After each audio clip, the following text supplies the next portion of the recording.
The first thing I'm going to tell you, and I don't know if you'll like it or not, but getting off of social media, just taking even a week off, is a really great place to start.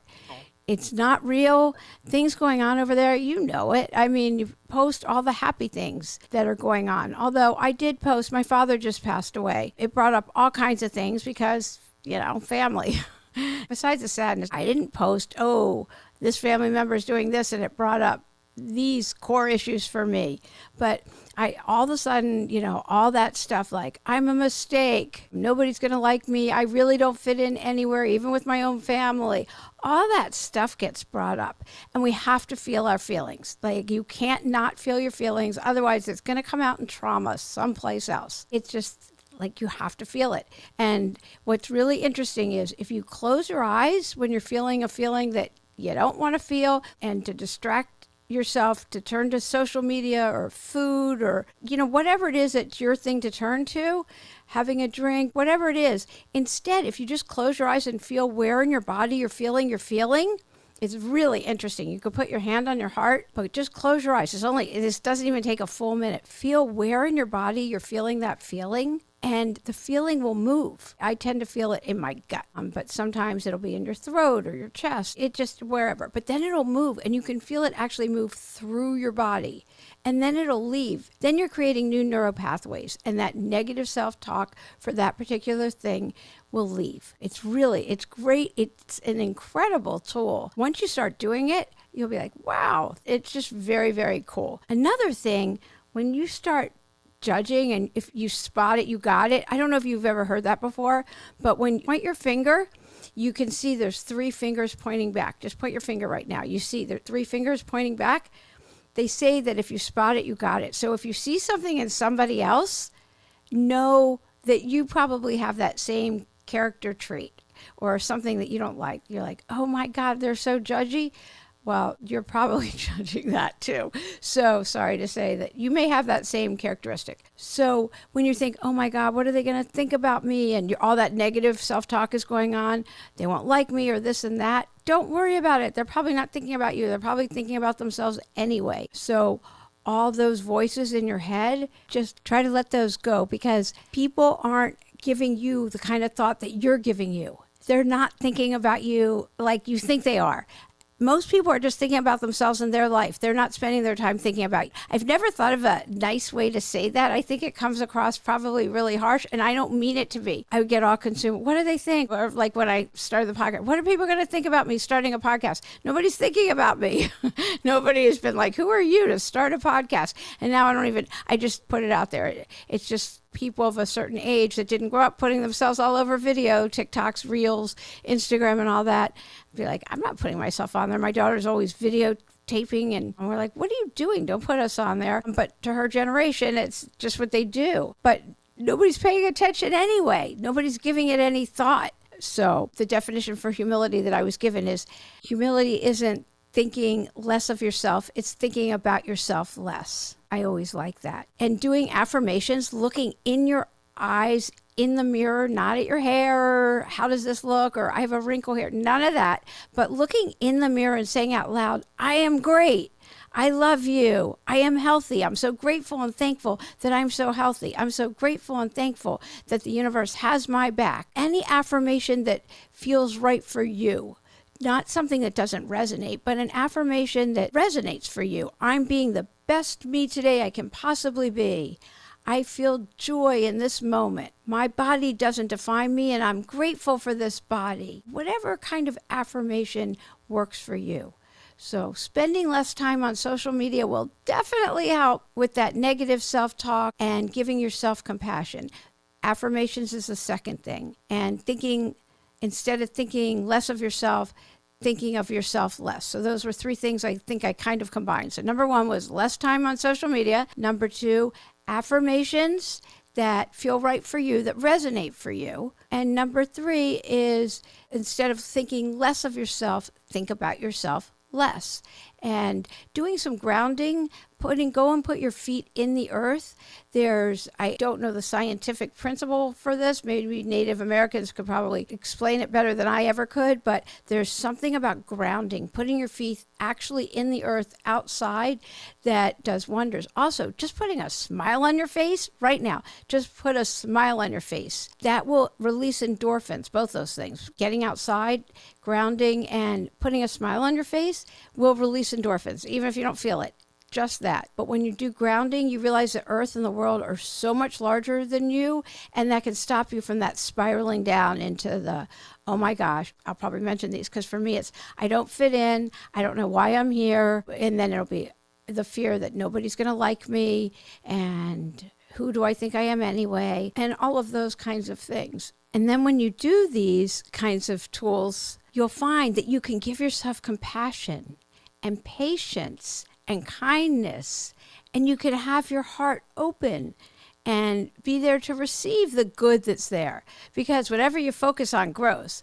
And I heard that whatever you're practicing the most of, that's your go-to. And you're going to start going to the, oh, I'm doing the best I can. Oh, I'm doing great. Look at me. I'm doing this. So when you're focusing on the good more often than that negative, oh, I suck, and all of that. And when you do the I suck, give yourself an equal weighted positive compliment. I am doing the best I can. I do the best I can each day. Instead of I'm stupid, I'm doing the best I can. I'm human. I made a mistake. I got a phone call from someone beating herself up about how she did X, Y, and Z. I said, oh, so you made a mistake? Like, that's all it was. And that whole perfectionist thing. I mean, I love the episode, one of the earlier episodes where the coin of perfectionism is procrastination, because people are so afraid of making a mistake they don't even want to start. I still play with that one in my mind. I'm not sure if that's true, but everyone makes mistakes, okay? That's part of being human. So what? Keep going and just give yourself the same compassion that how you would talk to your friend. You would tell your friend, that's okay. Keep going. Everyone makes mistakes. Think of how you would talk to your friend. I could hear my friend in my head tell me how great I am. And so think of how you would talk to a friend. And if your friends don't talk to you that way, you need new friends. If you need an episode on that, I can tell you exactly how to go and get some new friends, because I've been learning that myself. As my kids have now both gone off to college, well, one graduated, and I've had to learn how do I get new friends and get new communities, and I have to put myself out there again and do things like that so that I have things to do. It's not that hard. It's just a matter of putting myself out there again and making an effort. So the more you focus on the good and do these kinds of things, the higher vibrating people and you get to attract really great quality people into your life. Really, it's a privilege, the kind of people that you get to attract. When you're focusing on the good and you know the universe is friendly, the future is friendly, and you focus and you concentrate your attention that way. I loved the message of hope that Eric, the trainer, gave on last week's episode about how during the period like we've just been going through in our history, there's so much artistic and just, listen to his episode. It was so motivating. Anyway, but I love when people say, oh, I should be further along right now. Like, says who? On whose timeline? My father, in his last 15 years, accomplished more as far as giving back and doing for others and having people feel heard and seen, because that's really what people want. They want to feel heard and seen. And I don't know, everyone felt like they were special. That's the message that kept coming back. So I mean, I did, of course, because I was his daughter. But everyone felt like that. So I want to know, there must be a formula for it. And when I find out what it is, I'm going to tell you, because I know if you put down your cell phone and when you're having a conversation, that definitely helps people feel heard and seen. But there's some way he did it that really made people feel special. So I'm not sure exactly what he said to people that they all felt like they really had that special connection with him, that many people. But I want to know. Scott, my husband's dad, they all felt like they were his best friend. And I know why I felt like that. But that's because he felt like he asked a lot of questions and he genuinely listened. I'm not sure what my father did. So Maybe that was the same thing. Maybe that's the formula. When you're talking to somebody, you're 100% there, which I get, and you ask a lot of questions and you genuinely listen, but there's something else. So I'm not positive what that is. I think maybe you say, this is just between us. I just don't know. I'm going to ask a few people because maybe that's what it is. This is just between us. If you say that, maybe that makes them feel special. You can tell me what you think it is, that there's got to be something where this many people think they have a special connection. But anyway, I should be further along by now. I mean, I just don't buy that at all. Because, like, who says there's no timeline? You're exactly where you're supposed to be when you're there. There just is no such thing. Everybody goes through hard times. Everybody goes through really hard times. And I don't think we'd appreciate the good times if we didn't go through those hard times. But when we're in the hard times, you can't hear that. I sure can't. And so, but you don't have to go through any of them alone, ever.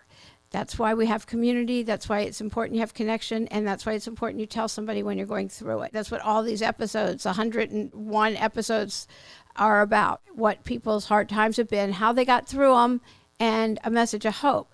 And there's been some really hard times that people have gone through. I mean, we all go through them. This podcast comes from my own dark night of the soul, and it was bad. It was bad. I'm not going to act like it wasn't, but it's not the darkest time of my entire life. That was decades ago, and I'm still here. So there's a reason I'm here, and so there's a reason you're here too. Everyone has their own unique handprint, and you're special. It's not like, oh, I shouldn't be here. That was always my thing. I didn't know why I'd been born.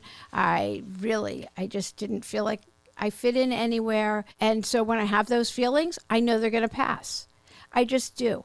I know they're going to pass. When I think, oh, no one loves me, I'm all alone, that's not true. I have a wealth of friends. And so I have a choice. I can look at that feeling like, oh, no one loves me, or I can go, oh my gosh, I have a family, I have friends, I have so many people who love me. So I can listen to the negative self-talk, or I can look at the truth. And I can do a gratitude list really quick. That is the fastest way to get out of that negative self-talk. And I can make a list of everything I'm grateful for. I mean, I have my husband, my kids, my friends. I have my dogs. I have a place to live. I have a podcast that I get to record, and I hopefully can give a message of hope to somebody. If I help one person, it's worth it. And I help people in my law practice. I get to help people all over, and that's what lifts me up. And there's so many things. I have electricity.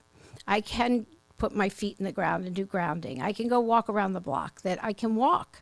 There's the list. It can be the minutia. If you go all the way back to Amanda Payton's episode, one of the very first ones, and she was sure she's never going to act. Every time she gets an acting job, she's never going to act. Oh, you should listen to it and then see how many series she's been on since that episode. And she talks about just doing the dishes. Get up and just putting the dishes in the dishwasher when she's just completely down. And she's gotten married and bought a house since that episode, by the way, besides everything else that she's done. It's really fun to see where people are since their last episode. Doing a gratitude list will get you out of the negative self-talk very, very quickly. That's another one of the tools. So I'm grateful and thankful that I'm exactly where I'm supposed to be in my life, and visualize. You know what? Visualize where you want to be, your biggest dreams. Make it even bigger, be it Angela Manuel Davis. Can you see where you're supposed to be? Can you see it? If you can see it, it's not big enough. Because we all have dreams, and we all have our own path, and we'll get there when we get there. Focus on the good. Make a list of all the positive aspects of any situation you're in right now, and surround yourself with positive people. Practice the positive self-talk and get outside. Being inside is not good. Take it from me. Take it from me, somebody who works inside all day. I try to get outside a couple times a day. I mean, I just went and met somebody yesterday just to get outside. I had something of hers and she wanted to come by and get it. I go, let me take it to you, just so I could get outside. It's a problem. I love my work, but it's all done inside. So the other thing is to breathe. I hear how fast I'm starting to talk. So breathe. Take deep breaths. Breathe. If nothing else, I would say the gratitude list and the taking the breath are probably the best things. You're not alone. Being in community around other like-minded people is going to help when your head starts in on you. Let it out, and then you can let it go, because none of it's true. The problems happen when you keep things all bottled up inside. I don't want to burden anyone. I don't want to tell anyone. What will they think? They have their own stuff. You're busy. I don't want to tell them.